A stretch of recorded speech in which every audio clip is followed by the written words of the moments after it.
یہیں ایک واقعہ دور حاضر کا بھی سماعت فرما لیجئے۔ میں نے خاتون کی اپنی سرگزشت پڑھی، انہوں نے خود لکھا، ابھی بھی وہ حیات ہیں، دنیا سے رخصت نہیں ہوئی، موجود ہیں۔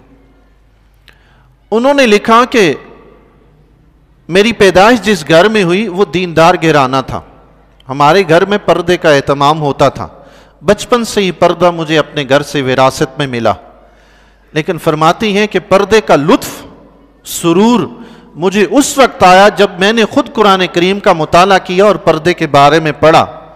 فرماتی ہیں جب رب کریم کا میں نے یہ ارشاد پڑھا کہ اللہ تعالیٰ نے ارشاد فرمایا ذَلِكَ أَدْنَىٰ أَن يُعْرَفْنَا فَلَا يُؤْذَيْنَ، فرمایا یہ بہتر ہے کہ تم پہچان لی جاؤ، تم ستائی نہ جاؤ۔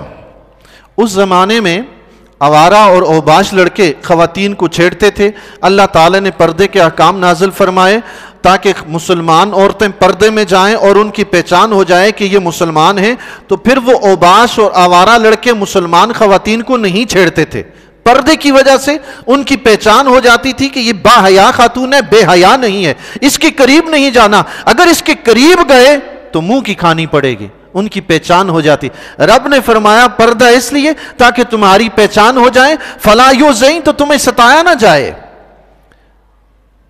آج جو لوگ کہتے ہیں نا معاشرے میں یہ ہو گیا وہ ہو گیا، خواتین کے ساتھ یہ ہو گیا وہ ہو گیا، خواتین اسلام کا وہ معیار جو اسلام نے انہیں دیا ہے وہ اپنا لیں، پھر انشاءاللہ رب کریم خود ان کی حفاظت فرمائے گا۔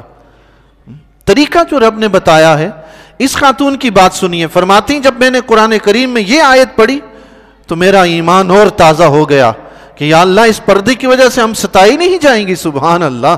اللہ وہ خود لکھتی ہیں سن 2001 میں جنرل پرویز مشرف کا دور حکومت تھا، انہوں نے ایکسپو کے نام سے کوئی ایک تقریب منعقد کی کسی حال میں 2001 میں۔ فرماتی ہیں وہاں تمام بڑے بڑے لوگ، افسران اور ان کی بیویاں اور بیگمات موجود تھے۔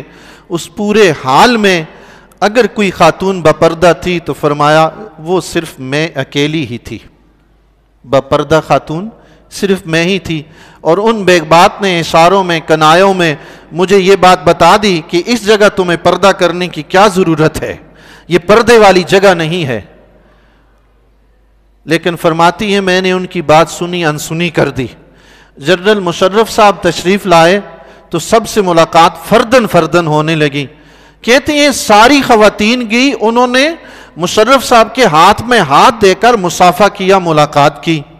کہتی ہے میں بھی ان کے ساتھ تھی تو میں گھبرا گئی کہ یا اللہ اب کیا ہوگا، یہ خواتین ہاتھ ملا رہی ہیں، اب کیا ہوگا۔ اب خدا کی قدرت دیکھیں، اس رب نے فرمایا نا جو عمل کرے تو ہم پاکیزہ زندگی ہم دیتے ہیں، عزت رب دیتا ہے، معاشرہ نہیں۔ فرماتی ہیں جب میری باری آئی میں آگے بڑھ کے مشرف صاحب کے جب سامنے گئی، انہوں نے جو ہی مجھے باپردہ دیکھا اپنے ہاتھ دونوں کھینچ کر پیچھے باندھ لیے اور سر جھکا کر 3 مرتبہ ادب سے مجھے سلام کیا۔ سبحان اللہ۔ بخدا جو اللہ اور اس کے رسول کے احکام کا پابند ہو جاتا ہے، رب بادشاہوں کے سر بھی اس کے سامنے جھکا دیتا